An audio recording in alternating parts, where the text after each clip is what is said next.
ചരിത്രപ്രസിദ്ധമായ സിലോണിലെ ആദം മലയിലേക്ക് തീർത്ഥാടനാവശ്യാർത്ഥം വന്ന അറേബ്യൻ സംഘമാണ് കേരളത്തിൽ വന്ന ആദ്യ മുസ്ലിം പ്രചാരണ സംഘം.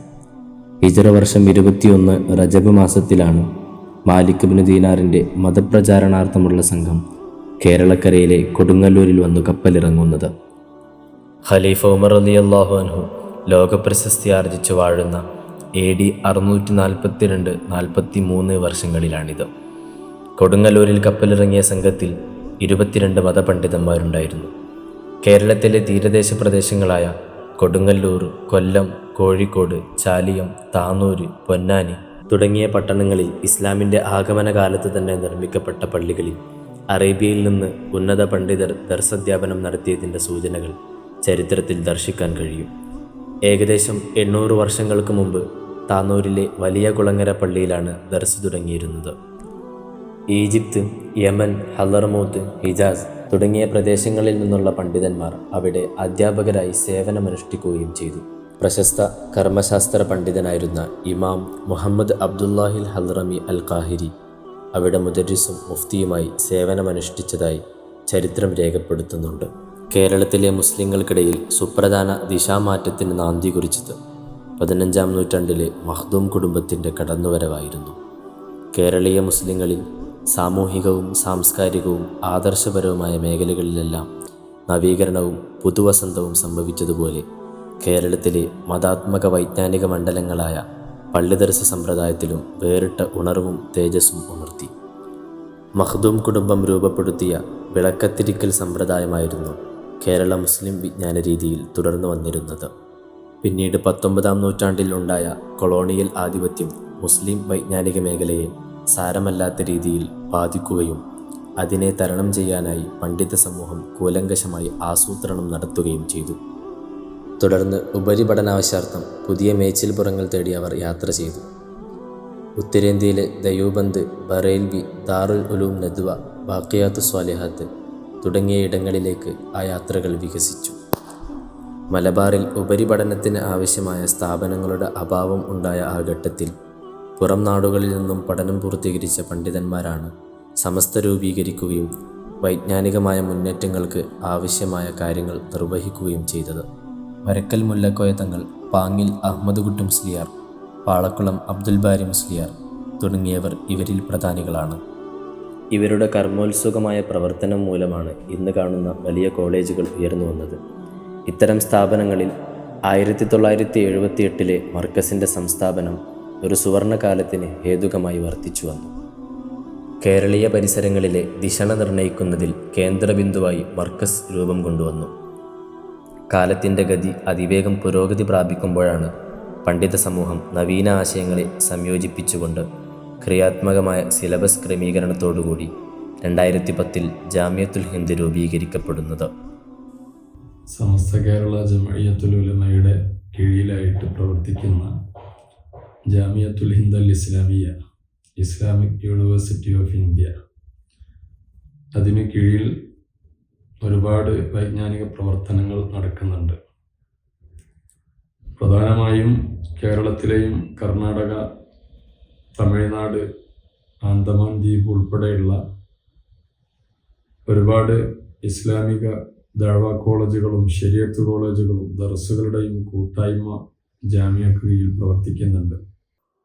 പാഠ്യപദ്ധതിയോടൊപ്പം പാഠ്യേതര വിഷയങ്ങളിലും വിദ്യാർത്ഥി സമൂഹത്തെ പ്രാപ്തരാക്കുന്ന രീതിശാസ്ത്രമാണ് ഈ ഏകീകൃത സംരംഭം പ്രാധാന്യത്തോടെ കർമ്മവീതിയിലെത്തിക്കുന്നത്. വിപുലമായ ഗവേഷണത്തിലൂടെയും നവീകരണത്തിലൂടെയും ഇസ്ലാമിക അധ്യാപനങ്ങളെ പൊതുവിദ്യാഭ്യാസവുമായി പരിധികളില്ലാതെ സമന്വയിപ്പിക്കുന്ന ഒരു പാഠ്യപദ്ധതി നൽകുന്നതിന് സമർപ്പിതരായ സ്ഥാപനങ്ങളുടെ ഒരു പ്രമുഖ കേന്ദ്രമാണ് ജാമിയത്തുൽ ഹിന്ദ് അൽ ഇസ്ലാമിയ. ഒരു ഇസ്ലാമിക് ഇൻ്റർനാഷണൽ യൂണിവേഴ്സിറ്റിയായി പ്രവർത്തിക്കുന്ന ജാമിയത്തുൽ ഹിന്ദ് അക്കാദമിക് മികവിനും ഏകീകൃത സിലബസിന് കീഴിലുള്ള വിദ്യാഭ്യാസ വിതരണത്തിനുമുള്ള കേന്ദ്രമായി പ്രവർത്തിക്കുന്നു. 200-ലധികം അഫിലിയേറ്റഡ് കോളേജുകളുള്ള സംവിധാനത്തിൽ അറിവ്, വിശ്വാസം, സമഗ്രത എന്നിവയുടെ സമൂഹത്തിന് സംഭാവന ചെയ്യാൻ സജ്ജരായ നല്ല വ്യക്തികളെ വികസിപ്പിക്കാൻ കഴിയുന്നു. പണ്ഡിതപരവും പ്രായോഗികവുമായ മുന്നേറ്റങ്ങളിൽ ഉറച്ച അടിത്തറയുള്ള ലോകോത്തര വിദ്യാർത്ഥികളെ സൃഷ്ടിക്കുക എന്നതാണ് ലക്ഷ്യം.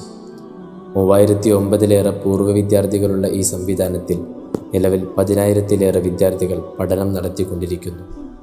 തനതായ പാരമ്പര്യത്തെ അവലംബമാക്കിയുള്ള ഗ്രന്ഥങ്ങളെയാണ് പാരായണത്തിന് കൂട്ടുപിടിക്കുന്നത്.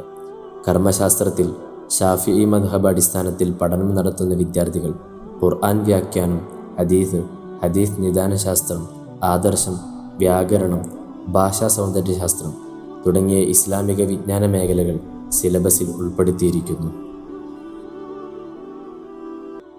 സെക്കൻഡറി, ഹയർ സെക്കൻഡറി തലങ്ങളിലാണ് ഈ പ്രോഗ്രാം നൽകുന്നത്. 3 വർഷത്തെ സെക്കൻഡറി പഠനം 6 സെമസ്റ്ററിൽ പൂർത്തീകരിക്കപ്പെടുമ്പോൾ 2 വർഷത്തെ ഹയർ സെക്കൻഡറി പഠനം 4 സെമസ്റ്ററിലായാണ് പൂർത്തീകരിക്കപ്പെടുന്നത്.